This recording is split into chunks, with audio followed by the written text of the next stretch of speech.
अड्डा नहीं है वहां पर, ये सब चीजें नहीं है, इसलिए वो राजधानी बनने के लिए और एक अलग राज्य बनने के लिए वो मांग कर रहे हैं रीवा को राजधानी बनाने, और विंध्य प्रदेश की मांग को लेकर वो लगातार आंदोलन कर रहे हैं। उनकी पार्टी उनकी इस मांग से कितनी सहमत है, लोगों का उनको कितना सहयोग मिल रहा है और वो इसके लिए उनके पास क्या कार्य योजना है, सारी बातों पर चर्चा के लिए नारायण त्रिपाठी जी हमारे साथ यहाँ पर उपलब्ध हैं। त्रिपाठी जी, आपका बहुत बहुत स्वागत है हमारे इस खास कार्यक्रम में। सभी लोगों को प्रणाम करता हूँ। त्रिपाठी जी, आप अपने जो विंध्य प्रदेश की मांग कर रहे हैं, बार बार कह रहे हैं कि हमारा विंध्य हमें लौटा दो, साथ में आप 5-6 बिंदु भी बताते हैं कि क्यों आपको विंध्य की आवश्यकता है। आपको क्या लगता है कि जो भारतीय जनता पार्टी की प्रदेश में सरकार है मध्य प्रदेश में, वो आपकी मांग का समर्थन करने जा रही है? केंद्र सरकार आपकी मांग का समर्थन करने जा रही है? क्षेत्र के लोगों का आपके प्रति क्या रुझान है? देखिए, भारतीय जनता पार्टी के पितृ पुरुष स्वर्गीय अटल बिहारी वाजपेयी, उनका यह मानना था कि छोटे राज्य बनेंगे तो राज्य का विकास होगा, कानून व्यवस्था सुदृढ़ और मजबूत होगी, पूरा क्षेत्र प्रशासनिक व्यवस्था की नजर में, मुख्यमंत्री की नजर में होगा। तो इन बातों को ध्यान में रखते हुए छत्तीसगढ़ प्रांत का भी गठन हुआ। छत्तीसगढ़, झारखंड और उत्तराखंड माननीय अटल बिहारी वाजपेयी जी की रीतियों, नीतियों, सिद्धांतों और उनकी सोच पर आधारित 3 स्टेट बने। और 3 स्टेट बनने पर जब हम कभी रायपुर आते हैं तो रायपुर आने में ये लगता है कि रायपुर, दुर्ग, भिलाई ये एक हो चुके, और रायपुर का जो विकास हुआ उस विकास को भी देख के लगता है कि ये भारतीय जनता पार्टी का एजेंडा है कि छोटे राज्य बने और राज्य का विकास होगा। उसी एजेंडे पर हमें लगा कि जो हमारा विंध्य प्रदेश पहले था, कुछ शर्तों के तहत उसका विलय मध्य प्रदेश में किया गया था। शर्तें यही थी कि छोटे राज्य सरवाइव नहीं करेंगे, बड़े राज्य के साथ मिला दिया जाएगा तो विंध्य का भी विकास होगा। तो विकास को दृष्टिगत रखते हुए कुछ शर्तें और भी की गई थी कि रीवा को राजधानी का दर्जा दिया जाएगा, रीवा के जो टैक्स वगैरह होगा वो रीवा के विकास के लिए किया जाएगा। पर ये तमाम जो शर्तें थी वो तमाम शर्तें सभी लोग जो सत्ता में आते गए वो भूलते गए। तो अब जो विंध्य के लोग हैं वो कहीं ना कहीं समझदार हैं। उनको यदि पढ़ने जाना है तो पढ़ाई वो इंदौर, भोपाल, ग्वालियर या विंध्य के बाहर, दवाई कराना है तो दवाई के लिए नागपुर। तो न पढ़ाई की व्यवस्था न दवाई की व्यवस्था।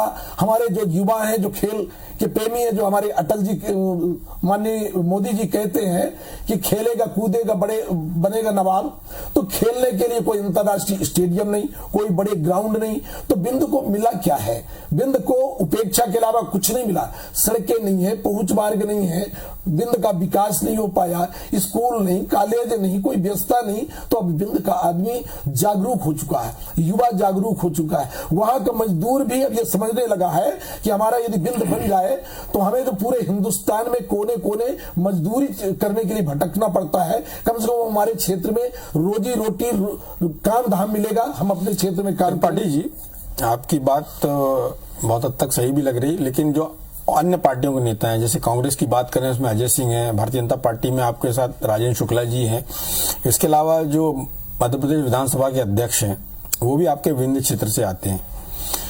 कभी आपकी बात सीएम से या अपने जो साथी अलग अलग पार्टियों में विधायक हैं या बड़े पदाधिकारी हैं उनसे कोई चर्चा हुई, कोई एक कॉमन प्लेटफॉर्म की बात हुई? मेरी सामान्य मुलाकात सभी जिम्मेदार जो निर्वाचित एमएलए हैं आपस की बैठक में कई बार ये चर्चा में कर चुका हूं, और ये कार्यक्रम मैं 2005 से चला रहा हूं। 5 के बाद लगातार इस कार्यक्रम को चलाया कि विंध्य का पुनर्निर्माण होना चाहिए। मैं अपनी बात कहीं ना कहीं जब मौका मिला तो बैठ के चर्चा किया, और चर्चा करने पर, बात करने पर सामने जो समस्या है, जो निर्वाचित लोग हैं, राजनीति दल का दबाव है, दल के दबाव के अलावा अनुशासन की बातें हैं। जैसे मैं ये मुद्दा उठाया तो धीरे धीरे मुझे बागी और बगावत वाला घोषित कर दिया गया। यदि मैं अपनी मांग को फिर मैं कहता हूं दावे के साथ, ये तो अटल बिहारी वाजपेयी जो भारतीय जनता पार्टी के पितृ पुरुष थे। नहीं, आपने एक बात कही कि अलग अलग पार्टी के लोगों से बात कर रहे हैं, लेकिन वो उनके साथ अपनी अपनी पार्टी की जो गाइडलाइन है या अपनी पार्टी की लाइन से बाहर नहीं जा सकते हैं। और जैसा आप खुद ही कह रहे हैं कि आपकी पार्टी ने आपको एक बगावत का टैग आपके ऊपर लगाया, बगावती व्यक्ति का टैग लगा दिया है, तो आने वाला जो चुनाव है जो 2023 में होने वाला है, उसमें क्या आपकी पार्टी जो आपकी पार्टी के अभी प्रभारी सचिव हैं मुरलीधर राव, वो लगातार बोल रहे हैं कि जिनको 4-4 बार मौका मिल चुका है, वो ऐसे लोग यदि जो सोचते हैं कि उनको मौका नहीं मिला तो वो किस कैटेगरी में, मैं शब्द का यहाँ इस्तेमाल नहीं करना चाहता हूँ, तो क्या आपको पार्टी उस लाइन पर जाने के लिए मजबूर कर रही है? क्या ऐसा भी हो सकता है कि 2023 में आप निर्दलीय या किसी विंद के किसी बैनर तले आप चुनाव लड़ने जा रहे हैं? मैं इसका 2 लाइन में जवाब दूंगा। नंबर 1 कि पार्टी के कोई भी वरिष्ठ लीडर, चाहे मुख्यमंत्री जी हो चाहे प्रदेश अध्यक्ष जी हो, कोई भी मुझे बुला के ये नहीं बोला कि पार्टी के गाइडलाइन से अलग हट के ये मांग है, इसको बंद करो। यदि मुझे शुरू में बोल दिया जाता तो हो सकता है मैं इसमें बैक भी हो जाता। इतना आगे जाने के बाद अब बैक होने की तो कोई बात नहीं है। और पार्टी का कोई भी आदमी मुझे ये नहीं बोला कि बागी और बगावत का शब्द कहीं ना कहीं आप सब मीडिया वाले लोगों के द्वारा ये बातें कहीं ना कहीं आ जाती है। तो अब ये इसमें कोई, जब जो मेरे क्षेत्र की मांग है, जहां के लिए मैं राजनीति करता हूं, अब इसमें मुझे बागी का टैग मिले या बगावत का मिले, जो भी मिले, मुझे अब इस लड़ाई में मैं इतना आगे जा चुका हूं कि मैं अपनी बात प्रदेश सरकार के साथ साथ केंद्र सरकार तक, मैं देश के प्रधानमंत्री जी, मोदी जी तक, अमित शाह जी तक, नड्डा जी तक इन बातों को ले जाना चाहता हूं। चाहे वो जिस माध्यम से जाए, मीडिया के माध्यम से जाए, क्षेत्र में बड़े आंदोलन खड़े करके जाए।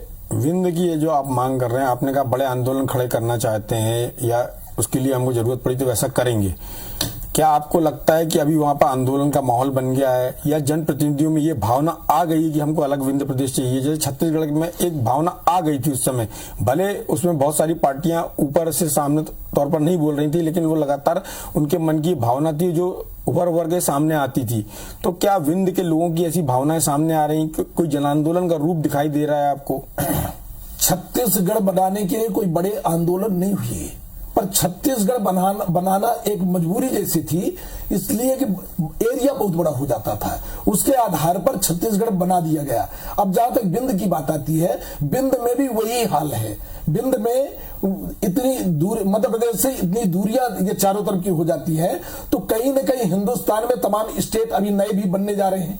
तो नए स्टेट बनने जा रहे हैं तो हमारा बिंद इसलिए बन जाना चाहिए कि इसका अस्तित्व था, इसलिए हम इन बातों को रख रहे हैं। अब जहां तक नेताओं की बात है, दल की बात है, हम तो कई बार बोले कि सभी लोग यदि सभी निर्वाचित लोग एक साथ आ जाएं तो बिंद प्रदेश का अपने आप निर्माण हो जाएगा। अब सम्माननीय मुरलीधर राव जी के बारे में जो बोल रहे हैं, वो यही तो सलाह दे रहे हैं। मुरलीधर राव जी यही बोले कि 4 बार 6 बार से निर्वाचित हो, और आज भी बोल रहे हैं पार्टी से कुछ नहीं मिल रहा। जन भावनाओं को जो निर्वाचित जो क्षेत्र के लोग हैं वो चुनकर आपको भेजते हैं, इस उम्मीद के साथ भेजते हैं कि आप जाओ और अपने क्षेत्र के विकास के लिए, अपने क्षेत्र के कल्याण के लिए कुछ काम करो। जब वो काम नहीं करोगे तो कहीं ना कहीं जो उनकी मंशा थी, जो शब्द आप नहीं बोले हैं, तो इससे निर्वाचित लोग भी उसी श्रेणी में आ जाते हैं। वो भी यही सलाह देने काम किए। बिंद के जो निर्वाचित लोग हैं, मैं कई बार मंचों में बोल चुका, सार्वजनिक बोल चुका, मीडिया में बोल चुका कि चाहे जो जिस दल का है वो नेतृत्व करे, मैं उनके नेतृत्व के साथ ही इस मुहिम में चलूंगा। तो हम तो अपनी मांग निवेदन के रूप में, आग्रह के रूप में पार्टी को बताते जा रहे हैं कि हमारे बिंद के जो हमारा बिंद का युवा है, बिंद का मजदूर है, बिंद का किसान है, बिंद का व्यापारी है, एक एक आदमी के दिमाग में अब ये बातें हैं कि हमारा बिंद था, बिंद का विलय विकास को दृष्टिगत रखते हुए मध्य प्रदेश में किया गया, वो काम नहीं हुआ, इसलिए हमारा बिंद बनना चाहिए। और बिंद के नेता एक साथ हो या ना हो, पर ये बता रहा हूं कि बिंद का एक एक आदमी, छात्र, पढ़ने वाला लड़का, युवा, जो भी है, वो इस मुहिम में जुड़ चुका है।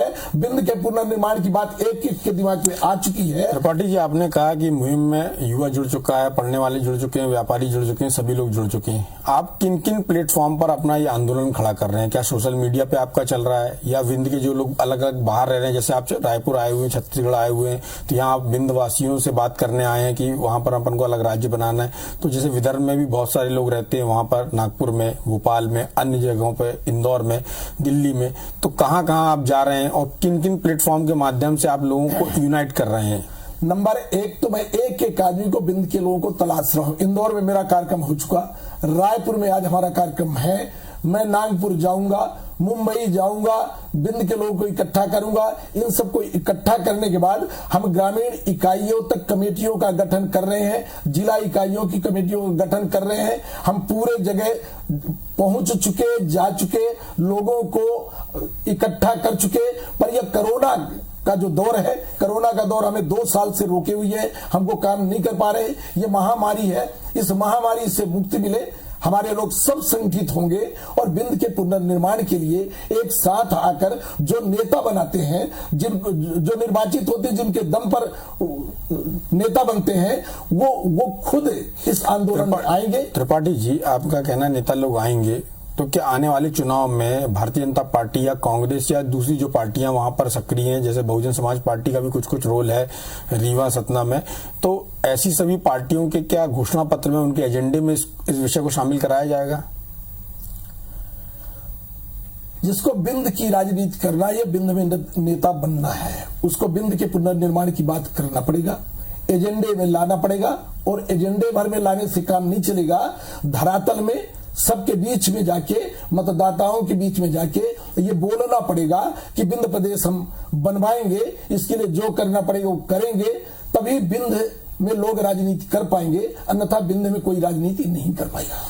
क्या विंध्य प्रदेश बनाने की मांग को लेकर आप लोगों का कोई रेल रोको, पद यात्रा, दिल्ली तक की यात्रा, भोपाल तक की यात्रा, ऐसा कोई प्लान है? कोई बड़ा जनसमूह लेके जाने की? भले कोरोना काल है लेकिन चीजें चल रही हैं, आगे की प्लानिंग के हिसाब से पूछ रहा हूं, क्या आप उसका स्वरूप कैसा होने जा रहा है आंदोलन का? देखिए, हम कमेटियों का गठन ग्रामीण इकाई तक करने जा रहे हैं और लगातार कर भी रहे हैं। इस विषय में बड़े आंदोलन की जो बात है, अब हम बड़ी सभाओं की तैयारी में हैं, जैसे सतना है, शहडोल है, सिंगरौली है, रीवा है, इसके बाद भोपाल है, इसके बाद दिल्ली है। ये हमारी प्लानिंग है। पर कोरोना महामारी है, उससे भी अपने लोगों को बचाना है, जिसके कारण हम कई बातों में अपने आप को पीछे कर लेते हैं। हमें मौका मिलेगा, ये सब बड़ी सभाएं करेंगे, बड़ा आंदोलन खड़ा करेंगे। कहते हैं कि जब तक बच्चा न रोए तो मां दूध भी नहीं पिलाती, तो हमें अपनी बातों को ताकत के साथ केंद्रीय नेतृत्व तक भेजना पड़ेगा। और केंद्रीय नेतृत्व भी अटल जी के सपनों को पूरा करने के लिए, जब हिंदुस्तान में अन्य स्टेट भी बनने जा रहे हैं, तो बिंद का पुनर्निर्माण अवश्य होगा। इस विषय में जो जितना संभव है, सोशल मीडिया में काम चालू है, सोशल मीडिया काम और तेजी से बढ़ाएंगे।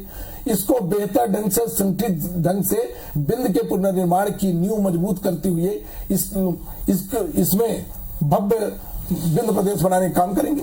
त्रिपाठी जी से हमारी चर्चा जारी है, लेकिन वक्त अभी एक ब्रेक का है।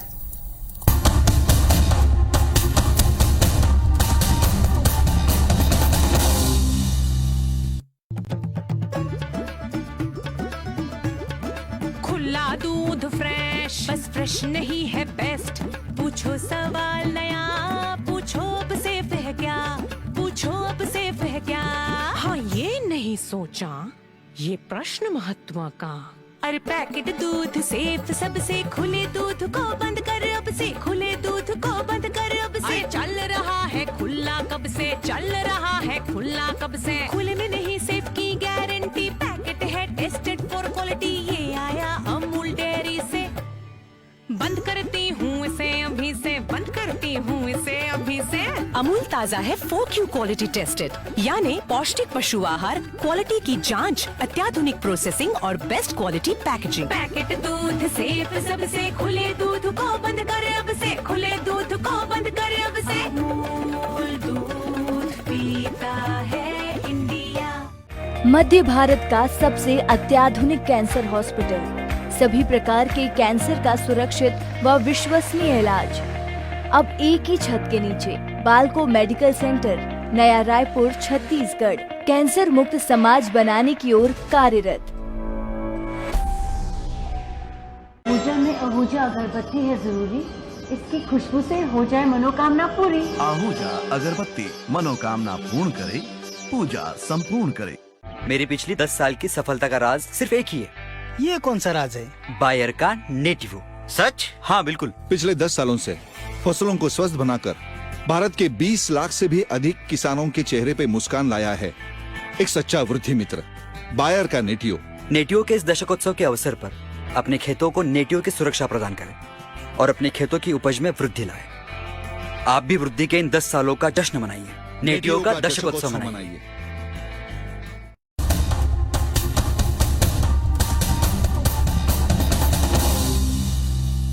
ब्रेक के बाद आप सभी का स्वागत है। नारायण त्रिपाठी जी हमारे साथ हैं। त्रिपाठी जी, आपका जो आंदोलन है, आपका कहना है कि अलग अलग स्तर पे आप काम कर रहे हैं, सब कुछ है।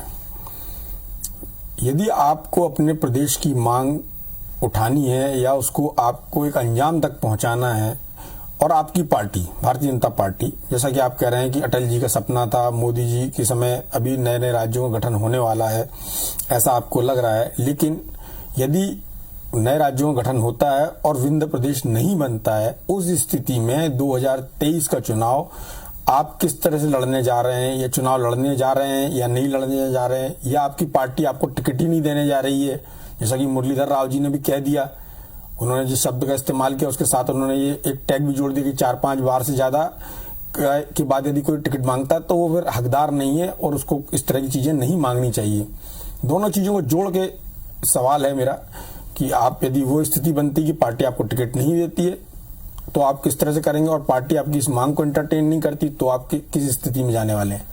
पहले तो मैं दावे के साथ कहता हूं कि मैं पार्टी से बागी या बगावत या पार्टी के गाइडलाइन से अलग हटके इस मुद्दे को बिल्कुल नहीं उठाया, और मैं चाहता हूं कि मुझे भारतीय जनता पार्टी से अलग न जाना पड़े।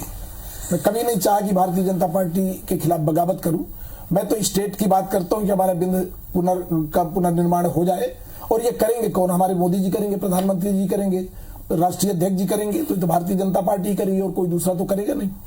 पर इसके बाद भी हमारे निवेदन को, हमारे आग्रह को, हमारे तकलीफ को, हमारी पीड़ा को, जो हमारे साथ धोखा हुआ, छल हुआ, कपट हुआ और बिंद का विलय कर दिया गया और बिंद का अस्तित्व खत्म किया गया, जब बन रहे हैं, तो यदि उस दिशा में हमारे राष्ट्र के मुखिया अटल जी के सपनों को पूरा करने के लिए तैयार नहीं होंगे, तो यह हमारी मजबूरी होगी। बिंद के पुनर्निर्माण के लिए हमें जो जो करना पड़ेगा उस सब के लिए हम तैयार हैं। जैसे जैसे भी होगा, चुनाव आएगा 23 का, तो फिर उसको दमदारी के साथ फिर बिंद के पुनर्निर्माण को लेकर बिंद के लोगों के साथ बैठक करके बिंद के लोग जो चाहेंगे उस दिशा में हमें सोचने को मजबूर होना पड़ेगा। 2018 का जो चुनाव हुआ उसमें भारतीय जनता पार्टी को विंध्य में अच्छी खासी सफलता मिली। कांग्रेस को उतनी बड़ी सफलता नहीं मिली जैसा वो एक्सपेक्ट कर रही थी। विंध्य की राजनीति में ब्राह्मण, ठाकुर और अन्य पिछड़ा वर्ग का बहुत बड़ा रोल है। तो ये 2023 का चुनाव होगा, उसमें आपकी पार्टी, जैसा आपने कहा कि हम अपनी पार्टी को कन्विंस करने का प्रयास करेंगे और आपकी पार्टी से बाहर जाने की स्थिति ना बने उसका भी प्रयास करेंगे। यदि स्थिति बनती है तो फायदा या नुकसान किस पार्टी को होगा? यदि कांग्रेस ने आपकी बात का सपोर्ट नहीं किया और भारतीय जनता पार्टी ने भी नहीं किया, तो क्या आप इंडिपेंडेंट कोई पार्टी बनाकर या ऐसे कैंडिडेट अलग अलग बैनर तले उतार कर या फिर लोगों को इस तरह से प्रेरित करके कि जिनके एजेंडे में नहीं है उनको रिजेक्ट करने की बात करके, क्या अगला चुनाव आप विंध्य प्रदेश में प्रभावित करने जा रहे हैं? देखिए, मैं विंध्य के एक एक जगह पर इन बातों को किया हूं कि जाति, दल, धर्म, इन तीनों चीज से अलग हटकर विंध्य के लोगों से अपील भी किया कि हमारा विंध्य तब बनेगा जब हम इन चीजों से अलग हट जाएंगे। हमारी जाति, हमारा दल, हमारा धर्म विंध्य प्रदेश बन जाएगा, तभी विंध्य प्रदेश का पुनर्निर्माण होगा। और विंध्य के लोग इस विषय को समझने लगे हैं। अब दल और जाति वहां बेस नहीं होगा। अब जो अगला चुनाव आएगा, विंध्य में विंध्य प्रदेश ही दल कहलाएगा और विंध्य प्रदेश ही जाति कहलाएगी। ये लोगों के मन में बातें आ चुकी है। ये बहुत जल्दी ये पूरे मध्य प्रदेश या हिंदुस्तान में राजनीति करने वाले जो लोग हैं उनको ये समझ में आ जाएगा कि विंध्य के लोग अब इकट्ठा हैं, विंध्य के लोग संगठित हैं, विंध्य के लोग विंध्य के पुनर्निर्माण को लेकर राजनीति करेंगे। त्रिपाठी जी, आपकी बात जो है उसके आधार पर एक सवाल ये है, क्या जो अलग अलग विधानसभा क्षेत्र हैं विंध्य इलाके में, वहां क्या कैंडिडेट्स के एजेंडे में, यदि पार्टी के घोषणा पत्र में नहीं है, तो क्या उनके व्यक्तिगत एजेंडे में इस बात को डलवाने का प्रयास किया जाएगा? विंध्य में अभी हम एक अपील किए थे कि आप लोग ग्राम सभा से सभी लोग प्रस्ताव पारित करके दे कि विंध्य का पुनर्निर्माण होना चाहिए। विंध्य के पुनर्निर्माण में मैं संघ की भूमिका के बारे में भी एक चर्चा करना चाहूंगा कि संघ के एजेंडे में महाकौशल, मालवा और मध्य भारत, ये प्रांत की चर्चा है कि ये तीनों प्रांत हैं। अब तीनों प्रांत है तो उनकी परिकल्पना पर भी महाकौशल से ईश्वरदास रोहानी जी जब 2000 में बिंद के पुनर्निर्माण का बहस हुआ तो रोहानी जी ने बोला था कि बिंद के लोग दिल बड़ा करें, महाकौशल को और सागर को बिंद में मिला ले और बिंद का पुनर्निर्माण करा ले। बुंदेलखंड के लोग सदन में बहस कर चुके कि बिंद का पुनर्निर्माण होना चाहिए। बिंद, बुंदेलखंड और महाकौशल तीनों की स्थितियां एक जैसे हैं। तीनों क्षेत्र का विकास नहीं हो रहा। तीनों क्षेत्र भाषा, संस्कृत, रीत रिवाज, परंपराएं सबसे एक दूसरे से मिलते हैं। तो ये तीनों को मिलाकर भी स्टेट का गठन किया जा सकता है और तीनों के लिए हम लगातार प्रयास में तीनों को एक साथ जोड़ने का काम कर रहे हैं। और ये तीनों को मिला के यदि प्रदेश बनता उसका नाम क्या होगा आपके हिसाब से? नाम चाहे कुछ भी हो जाए, नाम चाहे कुछ भी हो जाए। यदि महाकौशल संघ की परिकल्पना पर बनता है तब भी हाई कोर्ट जबलपुर है तो राजधानी रीवा होगी। यदि ये तीनों मिलते हैं तो मैं चित्रकूट की बात करता हूं कि राम की तपोभूमि चित्रकूट है तो चित्रकूट को राजधानी बना दिया जाए। नाम चाहे जो हो जाए, पर क्षेत्रीयता की दृष्टि से इतने बड़े क्षेत्रफल को एक साथ कंट्रोल करने के जबलपुर यदि आपके हिसाब से जो विंध्य प्रदेश या जो नया प्रदेश बनेगा उसमें शामिल हो जाए तो जबलपुर वालों को क्या फायदा होगा? वहां तो हाईकोर्ट पहले से ही है। नहीं, हाईकोर्ट है। जबलपुर का भी जो हम 30 साल पहले जबलपुर देखे थे, महाकौशल देखे थे, आज भी वही जबलपुर है, आज भी वही महाकौशल है। तो छोटे राज्य बनेंगे सर। छत्तीसगढ़ बना तो छत्तीसगढ़ का विकास हुआ। छोटी छोटी पंचायतें बनाई जाती हैं, छोटे छोटे उप तहसील बनाई जाती हैं। आपने कहा कि पंचायतों में आपने प्रस्ताव पारित कराने के लिए भेजा। कितनी पंचायतों में प्रस्ताव पारित हुआ है या कितने % पंचायतों में ये प्रस्ताव पारित हुआ है? 80%। जबकि हम व्हाट्सएप ग्रुप में चला के मांगे थे, 80% ग्राम पंचायतों से हमारे पास प्रस्ताव पारित होके आ चुके हैं।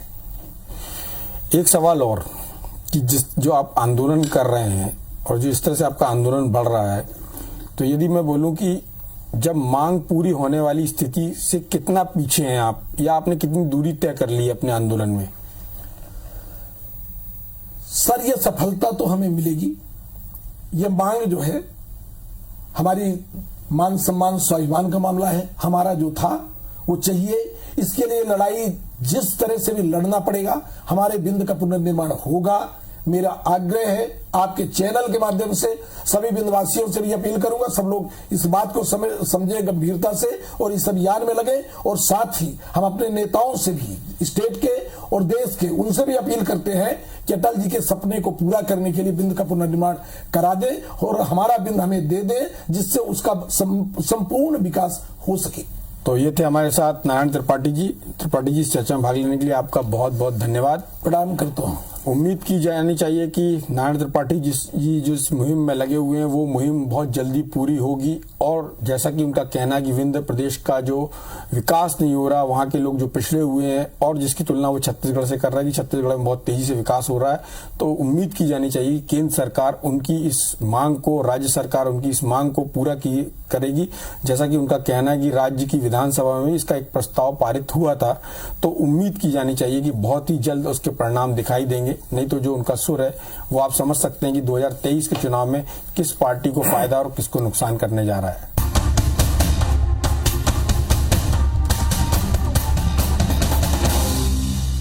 This program was brought to you by Good Food Product, potato chips, veggie sticks, Mexican pasta and many more. Too good, too yummy. Horizon Multi Speciality Hospital, सभी प्रकार के joint replacement, ICU and trauma centre. Horizon Hospital, Jal Vihar colony, Raipur. Sage university, Indore, Bhopal. Admission open. Visit www.sageuniversity.edu.in. The ICFAI University, Raipur. For admission, call 9111005504.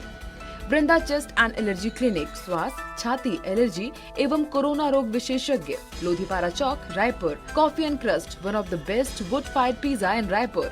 Shri Rawatpura Sarkar university,